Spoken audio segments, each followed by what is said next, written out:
E aí galera, tudo bem com vocês? Meu nome é Thaili Mei e hoje eu vim trazer o nosso primeiro conteúdo, o poder da transformação. Neste primeiro momento eu apresento a vocês uma charge bem interessante, que é uma mulher comprando perfume. Nessa charge ela diz o seguinte: eu quero que o meu marido preste mais atenção em mim. Você tem algum perfume com cheiro de computador?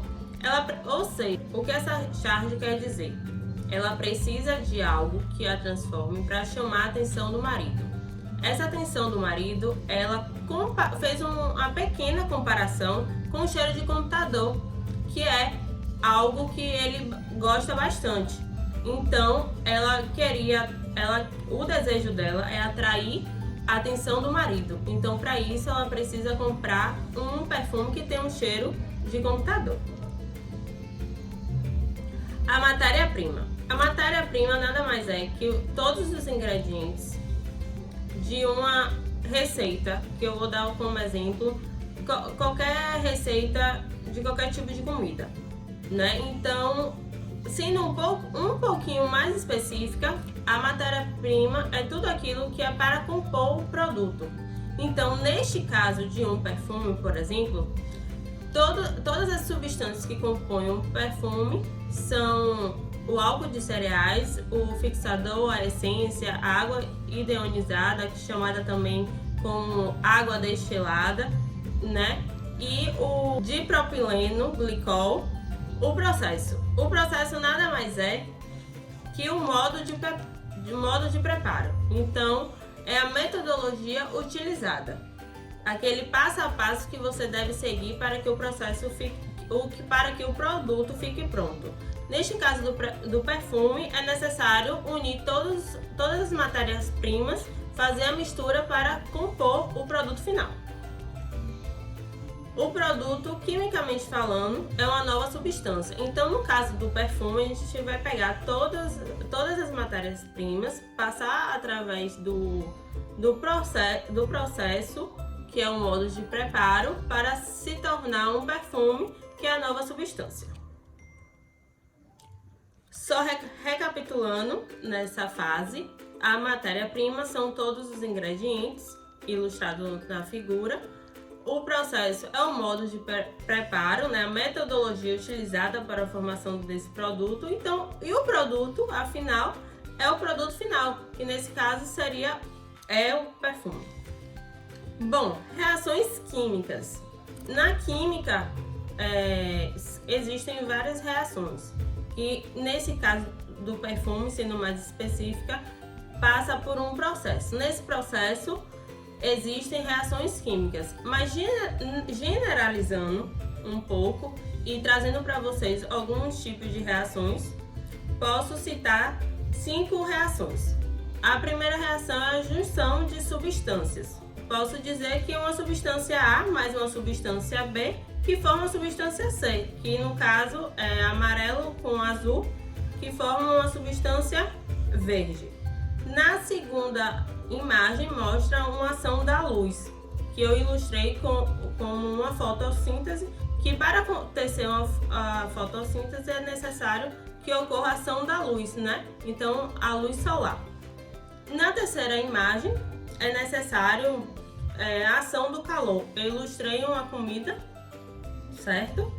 Então, para que tenha a comida final, para poder se alimentar, o cozimento, é necessário uma ação do calor. Sem a ação do calor, não é possível realizar o produto final. Já a ação mecânica, na imagem 4, eu trouxe um exemplo muito simples, que é o palito de fósforo com a caixa de fósforo. E nessa ação mecânica, o que acontece?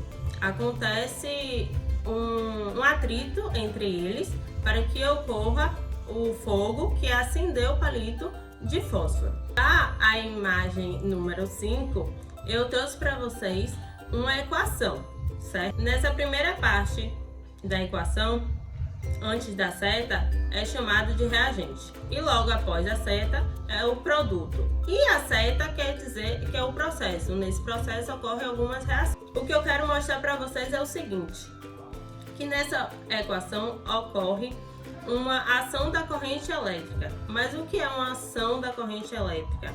É uma oxirredução. Mas essa oxirredução ocorre dois tipos de reações simultaneamente, que é a oxidação e a redução. Então, no reagente, eu chamo a atenção de vocês para o enxofre. Esse enxofre ele tem um NOx mais 4.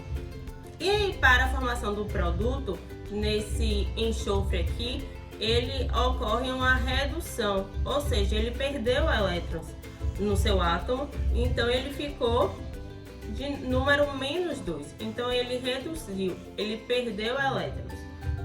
Já o enxofre NOx mais 4 e para a formação do seu produto ocorreu uma oxirredução, que o seu NOx final ficou mais 6, ou seja, ele aumentou os seus elétrons, então ele ganhou elétrons, então ele oxidou. O que ocorre na oxirredução? Basicamente é trocas de elétrons, que um recebe elétrons e o outro perde elétrons. Então por isso que ocorre duas reações simultaneamente.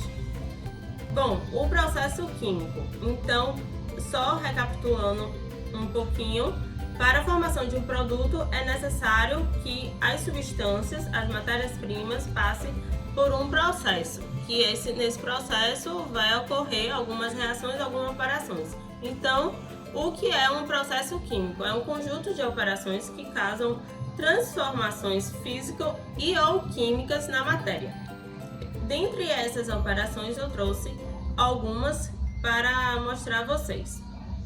Transporte de reagentes e produtos. É bastante utilizado tubulações para fazer esses transportes. Por quê? Porque num processo químico ocorre entrada e saída de substâncias. Então, para fazer esses transportes de substâncias é necessário algumas tubulações. A segunda operação é o aquecimento e resfriamento de líquido e gases. Nesse aquecimento e resfriamento, eu posso exemplificar, dar como exemplo para vocês o seguinte: o trocador de calor.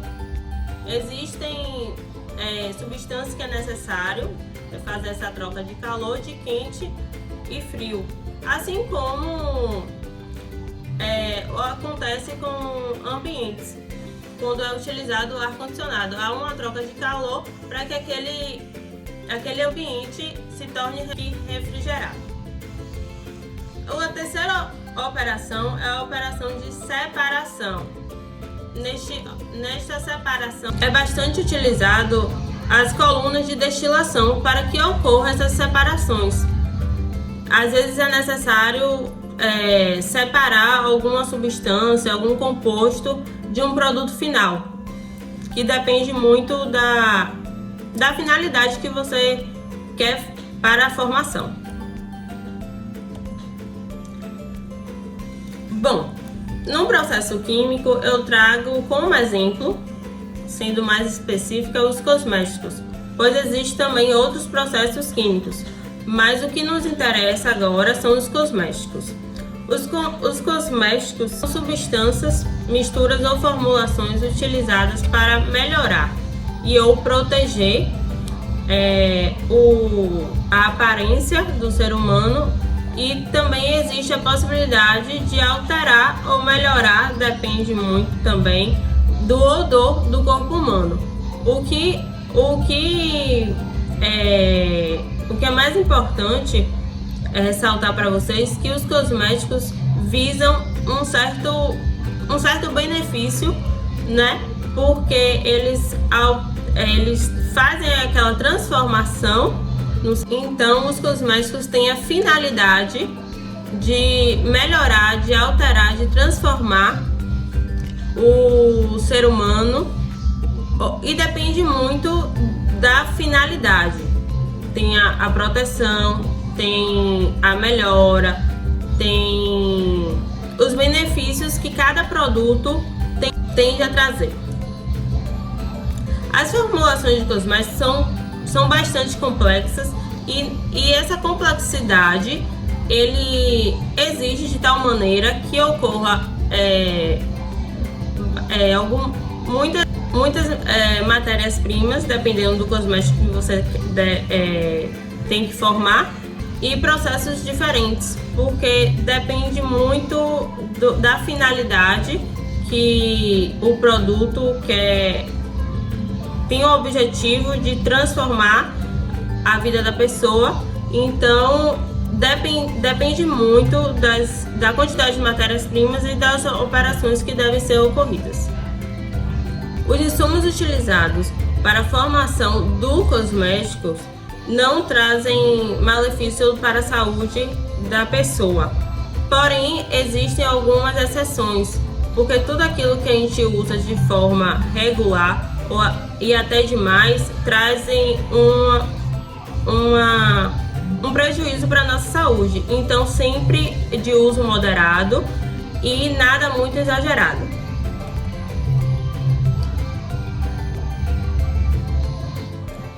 Para ilustrar tudo aquilo que foi dito, eu trago duas imagens para vocês que prova bastante o que estamos falando de transformação. Os cosméticos realmente causam na pessoa.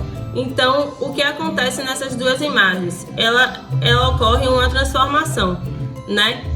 No cabelo das duas mulheres foi utilizado alguns processos para fazer o penteado, o alisamento, o alinhamento do cabelo, assim como a maquiagem, que transforma totalmente a pessoa, a maquiagem faz desaparecer algumas imperfeições dos nossos rostos, principalmente as marcas de espinhas, cravos, etc.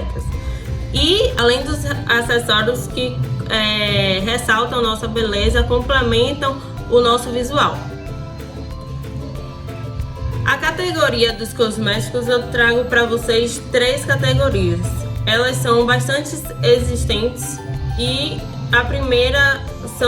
o primeiro são os cosméticos naturais, e o segundo os cosméticos orgânicos, e o terceiro os cosméticos veganos.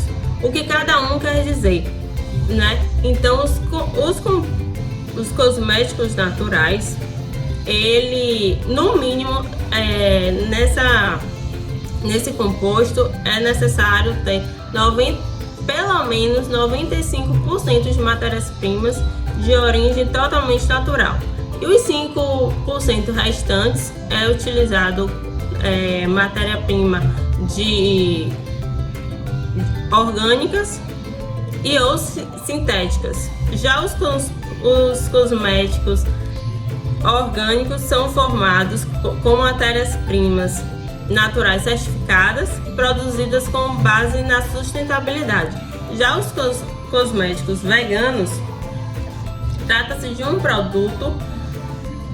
Eu gostaria de ressaltar até esses cosméticos veganos, porque muita gente pensa que os cosméticos veganos são totalmente naturais, mas os cosméticos veganos só tem uma ressalva: ele trata-se de um produto que não utiliza matérias-primas de origem animal, simplesmente porque muitas pessoas pensam bastante o contrário. E os cosméticos veganos quer dizer exatamente isso, que não utiliza matéria-prima de origem animal. Para finalizar, apresento a vocês o nosso endereço de Instagram. Espero que vocês tenham gostado. Comentem e compartilhem. Fiquem ligados no nosso conteúdo, que terá bastante novidade.